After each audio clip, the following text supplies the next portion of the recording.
Mathieu Noël. Bonjour. Mathieu, vous me disiez hors antenne qu'entre rigueur éditoriale, info exclusive et parfait équilibre entre sérieux et humour, la tranche midi 14h était vraiment une réussite totale. C'est vrai, je confirme. Exact. Sauf que je vous parlais d'RTL Midi présenté par Vincent Parisot. Mais oui. Non, nous, en ce qui nous concerne, on va pas se mentir, il y a encore un peu de boulot. Plus j'écoute le tandem Apathy Switek, plus je me dis, et je crois que je ne suis pas le seul. C'est confirmé, ils sont très mauvais. Non. Pas jusque-là. Non, je dis simplement, il y a une marge de progression. Déjà, Jean-Michel avait proposé qu'on fasse une démarche auprès de l'état civil pour changer le nom étrange de Maxime Switek. Un nom barbare. Arguant du fait que, je cite Jean-Michel, on ne pouvait pas devenir célèbre avec un nom d'anti-moustique. Pourquoi pas? Parce que, faut être réaliste, mon grand, il a raison. Alors, au programme aujourd'hui, Eva Rock a-t-elle réussi à prononcer le mot entrepreneurial, qu'elle avait pourtant répété 10 fois avant sa chronique avec un stylo dans la bouche? Qui est André Lamy? On verra. Dans les teasings avant pub, Maxime et Jean-Michel ont-ils tenté de duper les auditeurs en leur faisant croire qu'on avait en studio des invités prestigieux qu'en fait on n'avait pas du tout? Et maintenant, Maxime, la reine. Elle m'avait dit Très qu'elle peu viendrait. d'auditeurs qui ont cru. Enfin, Rien, hein. les vampires ont-ils vraiment existé ou bien Nicolas Caro a-t-il seulement interrompu son traitement contre l'avis de son addictologue?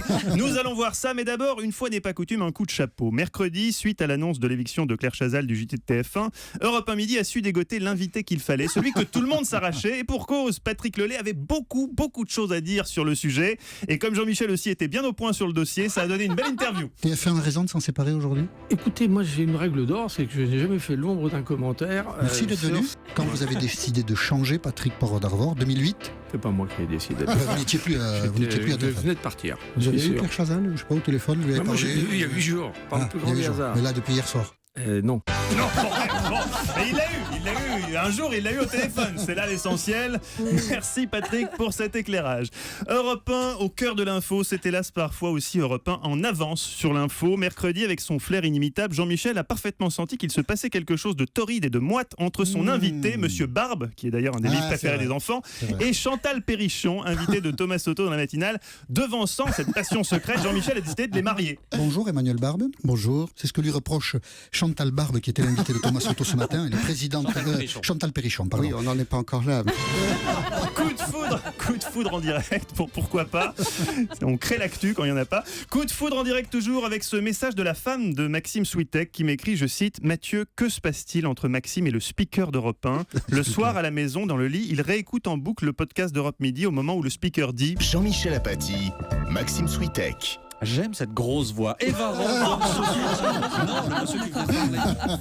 J'ai envie de te rassurer, Catherine, même si Maxime se réveille parfois en C'est le nom de ma sursaut la femme. nuit, ruisselant de sueur, en hurlant... Un homme, Il ne se passe rien entre Maxime et Roger, notre voix off, ou si peu, oui, on les aurait aperçus ensemble dans le recoin près des sanitaires une fois. Ah oui. Oui, mais on ne peut en tirer aucune conclusion. Quelle histoire. Comme vous dites. On salue ta femme Maxime. Elle aussi a toujours su allier travail et plaisir. En interne, on l'appelle. La reine du PAF. Et pas seulement parce qu'elle travaille à Télé 7 jours. Encore une belle semaine pour Eva Rock. Évidemment, elle a toujours du mal à se situer dans le temps et à prononcer les mots comportant trop de consonnes, mais elle est tout de même en net progrès. Est-ce que Jean-Michel est prêt? Alors, il y a eu un premier rendez-vous la semaine prochaine, le jeudi. La semaine dernière, pardon, qu'est-ce que je vous ai dit? Vous allez voir le Koh-Lanta dans le monde entrepreneurial, c'est difficile à dire. Vous avez reconnu Géraldine Nakache et évidemment Audrey Lamy, c'est le trio un peu craquant et explosif de ce Audrey Lamy, film. pas André Lamy. Non, rien à Audrey. voir. Ah oui, Audrey Lamy. Ah oui, je l'ai mal prononcé. Sinon, Voilà, on était au exactement. bord de la révélation. Ah ouais. Eva Rock, donc un phénomène à part. Des réponses peut-être dans le numéro de Cerveau et Psycho que nous présentera Nicolas tout à l'heure. Enfin, pour terminer, j'aimerais saluer le coup de poker éditorial de Jean-Michel Apathy qui a décidé cette semaine qu'après la rediff de Canteloup et ma chronique, il fallait une troisième séquence humoristique dans Europe Midi. Cette séquence intitulée Les auditeurs au 39-21 rencontre déjà un vif succès. Vif succès, on y retrouve les fondamentaux du boulevard, quiproquos savoureux et amants dans le placard. Bonjour Chantal. C'est pas Chantal, c'est son mari. Vos enfants sont en bonne santé malgré le fait que vous ayez bu... Tout à fait en pleine santé et beaux. Et Dieu merci, ils n'ont aucune conséquence de cette consommation excessive d'alcool. D'autant que je n'avais pas le si, s'ils écoutent Europe 1 là et s'ils reconnaissent votre voix, ils en auront connaissance. Hein. Oui. Oui, vous leur avez pas dit, c'est ce que vous... Excusez-moi, mais j'ai du mal à comprendre. Vous voulez dire, vous leur avez pas dit, que vous avez bu pendant leur grossesse, c'est ça que vous vouliez me dire, hein? Je ne l'aurais pas dit à qui? À vos enfants. Oui, j'ai eu du mal à comprendre votre phrase précédente, j'en suis désolé. Trinque avec nous, c'est ça qu'elles vous répondent. Pardon? Elles vous répondent, on trinque ensemble. Oui, voilà. D'accord. D'accord. Les auditeurs au 3921, la comédie de la rentrée, tous les jours à 13h10. Jean-Michel, une petite contrepétrie pour finir. Ils ont mis du fioul dans leur réservoir. Oh, joli. Je vous laisse la trouver à lundi. Bravo Mathieu Noël, merci Mathieu. On se retrouve effectivement lundi. Vous restez avec nous pour la suite. Ah oui. C'est vendredi, je reste avec vous. Voilà, merci Mathieu Noël.